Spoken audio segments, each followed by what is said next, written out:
Hi everyone, welcome back to another episode of Editing Basics. In this video, we will be learning how to log out of your PicsArt application on your mobile device. If you're trying to log out of your PicsArt account but you don't know how, then here is how you can do it.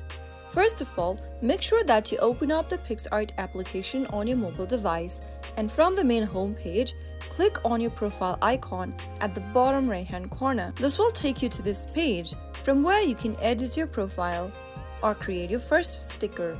In order to sign out or log out of your account, click on the three dots appearing at the top right corner. In the pop-up, look for the log out button in red. Remember that if you want to ever log in back to your account, you will need to enter your credentials to log in back again. So if you are aware of your credentials, click on log out and you will then be signed out of your PicsArt account using the PicsArt application on mobile device. So that is how you can easily sign off or log out of PicsArt. I hope the tutorial was helpful to you.